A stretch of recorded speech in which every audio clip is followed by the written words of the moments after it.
And happy new moon in Capricorn. I'm Cheryl Yamamoto, astrologer and yoga teacher, and I am going to run through the zodiac signs to give you a little breakdown about how each of the signs will experience this new moon energy. So just going to talk a little bit about this new moon energy because this is a pretty significant, very intense new moon that we're having right now. Couple reasons for that. So it's intense because, first of all, it's within 1 degree orb of the planet Pluto, which is the most intense. It's deemed the lord of the underworld. So subconscious realm, underworld, powerful transformation. Also death and rebirth. But I really don't see this as literal death, although it could be. More of just like a transformation on a personal and collective level, a huge transforming but yet intense and uncomfortable energy. Change is usually uncomfortable, and especially with the square that is going on with the planet Uranus and Taurus, it can give us this unexpected change that wants to happen, a powerful out of nowhere change, which can be super uncomfortable, of course. So there's just a couple other things. Like, this is the very first new moon of the year, first new moon that we've had since our Jupiter Saturn conjunction in Aquarius that happened last month. So it's beginnings on, new beginnings across the board will happen, but intense new beginnings.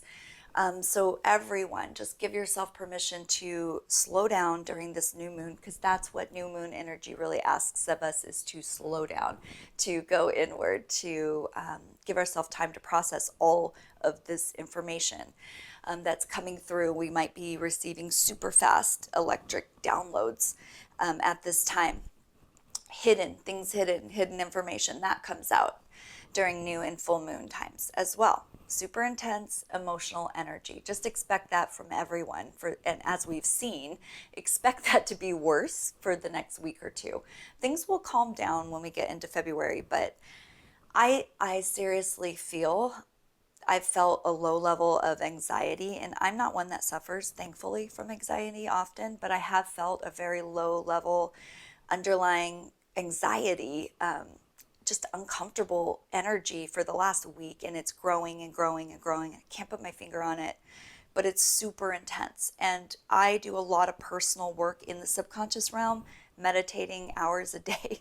And so I think I just pick up on the collective energy of the collective consciousness, and something big is going to happen. And I personally think we're going to see an explosion of some sort, like a volcano or an earthquake, a big one, and or just some sort of like explosion, attack, something like that, in the next couple of weeks. So I'm really praying and hoping that that doesn't happen, and that the energy will get worked out in another less destructive way. But when we're so close in orb to the planet of destruction, and just the way that the world is right now as well, I think it's lending itself to a lot of uncertainty, and anxiety is probably what a lot of people are feeling right now. So do give yourself permission to go inward, do a meditation, sit with this uncomfortable energy so it can mutate, alchemize, and clear.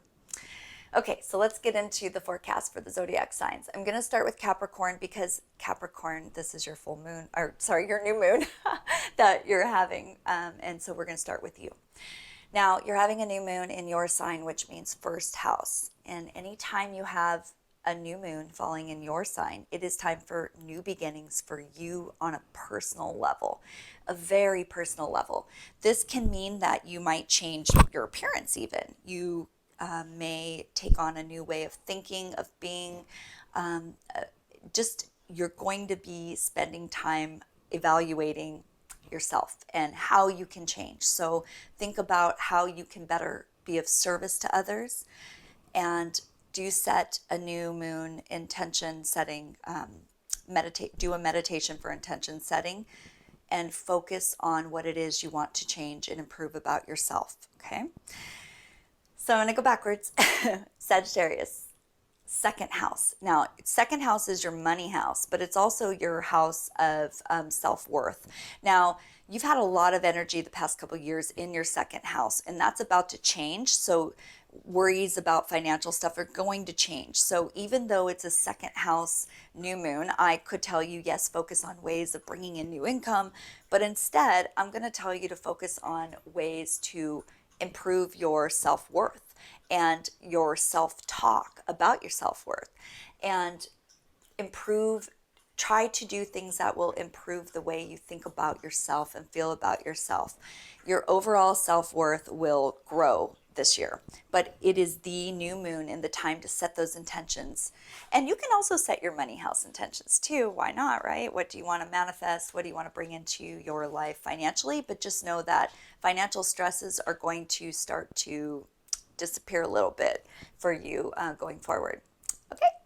So let's go back to Scorpio. Scorpio, it's happening in your third house. This is the house of communication, okay? It rules your mind and thinking, also siblings and short distant travels. However, you have a lot, and when I mean a lot, I mean everything else is in your fourth house. So I would say that you're still going to have a lot of things going on with your home, your family, perhaps siblings. So the way you communicate with siblings, the way you communicate with anyone, really, set intentions on. This can also rule sales and marketing. If you have a big sales presentation that you need to do, if you have a big account that you're going after the next 4 weeks, the next 2 weeks in particular, 10 days really, energy is strong for you. So go after that and you will succeed. Okay, so we're going to back it up to Libra, and Libra, it's in your fourth house of home and family. So you're setting intentions on building foundations for your future, and you might actually start to think about relocating, where you want to live, maybe dreaming up a move, a dream house, some sort of relocation, or you're dreaming of harmony within a family situation, and you have the ability to manifest that. So really think hard, bring it in, okay? And you will. Virgo, fifth house, love, romance, children. So you are setting your intentions on anything that has to do with true love. If you're a single Virgo, who do you want to meet? What kind of person do you want in your life? Who's your ideal mate? Can you think about that? And can you think about ways to draw that person to you? So this is all favored for you, Virgo. If you are wanting to have a baby, this is the time, okay? It's highly favored. So think about that. Do your new moon intentions for that have to do with new love, true love, or children. And that can manifest in several ways. So it doesn't just have to be true love or children. So creativity, if you have a creative project that you're working on, start that now. You'll have best results. Yay! Leo, sixth house of work, daily work assignments, and health.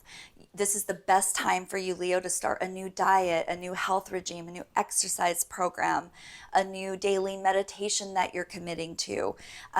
Get your list out, write a list. Virgo rules sixth house, and that they love lists. So write down your list and check it off as you go. And love to see you succeed there, Leo. Okay, so backing it up to Cancer, seventh house, rules your partnerships and your relationships. Do you want to see a new relationship come into your life? If you have a new partnership that you're working on, this is a good time to sign papers with that, to get into an agreement with building new partnership, a new relationship. So definitely set your tone to that and manifest what you want, because you are a good manifester, Cancer. You know you are. And this kind of stuff comes easy to you. So definitely use the energy, okay? And use it to your benefit. Gemini. I love my Geminis. Okay, so eighth house. Eighth house for you, Gemini, is other people's resources, but also personal transformation. I see this as you're going to, this could be something that has to do with your partner. So the other person in your relationship, you could see them bring in a new source of income or have a big, huge transformation, a personal transformation that happens. It can be that a loan is closing, inheritance papers are being signed, attorney documentation, things like that, where you're getting money or income or resources from something outside of what you do for work. So what do you want to bring in there? How do you want to transform yourself?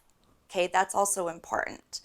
All right, so we're moving back now to Taurus. Taurus, ninth house. This is higher learning. This is foreign.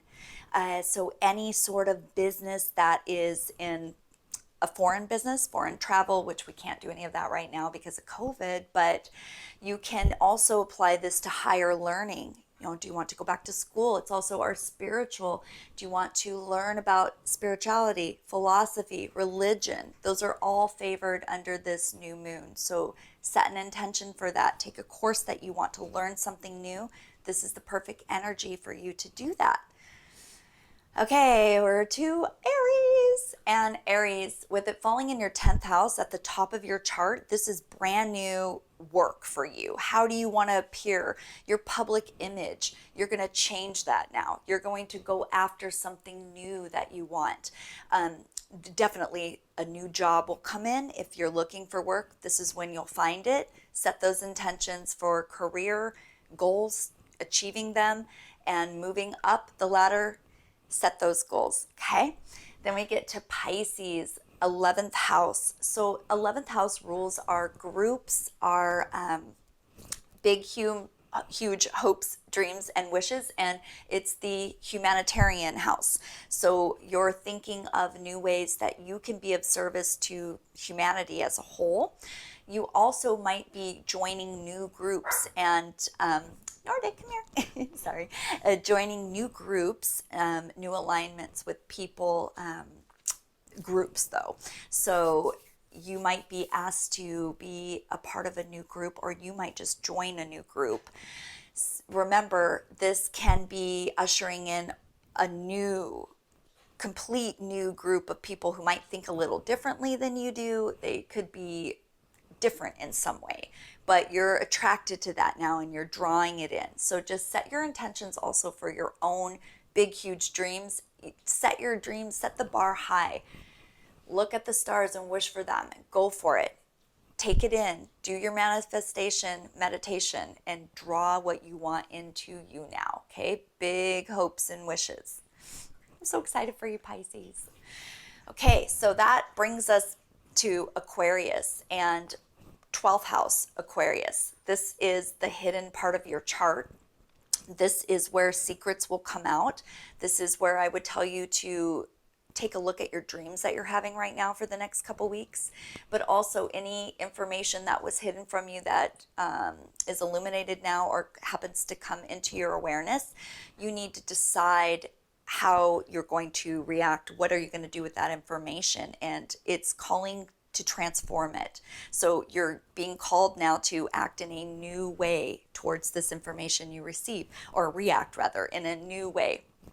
So we all have our conditioning of how we are normally reacting to things, but it's going to ask you to set a tone to react differently now. So set your intentions for adding in a new spiritual practice. So Pisces is our spiritual. It's like the ending. You might see an ending happen even though new moon is new beginnings. You may at the same time see a big ending happen and then a new beginning start, like back to back. Okay, so I know that was just a quick run through, and again, that is for your sun or rising sign. If you want a more in-depth look, I would need to look at your particular chart, and we would need your birth time and the city and state you were born so that I could tell you exactly how it's going to affect you in your life, in your chart. And and we actually do have a 6-month forecast astrology, a personal reading with me, and this can be in person or via Zoom online. We still have that on special for $99. You can order that through pineapplelife.com and schedule with me there. And I would love to take a look at your personal chart and see what's coming up for you and what you have in store for the next 6 months. But everyone, just know this is super intense energy that we're dealing with. And of course, like I said, I don't have to tell anybody that. You can just look and see what's going on and know that it's crazy right now. Just know that that's not going to subside, at least for a few weeks, and potentially could get even worse as we get closer to towards like the 17th of the month. We have some big astrology stuff coming up there that's a little problematic, but just being aware of this can help us to get through it. Okay, so everyone, I wish you just please take some time to meditate. It can be any type of meditation, a guided meditation, just anything that you can just sit still, quiet your mind. Even if it doesn't have to be a meditation where you're quiet, I personally love guided meditation because someone is guiding my mind and I can focus on something. There's all sorts of ways, but even if you're just taking a walk, a moving meditation, anything that you can really feel into the present moment without letting your mind past trip or future trip or dwelling in the past, or that's what causes anxiety so and depression. So really just keep yourself focused in the present moment, and sometimes just taking walks can do that, you know. It doesn't have to be that you're doing a formal meditation.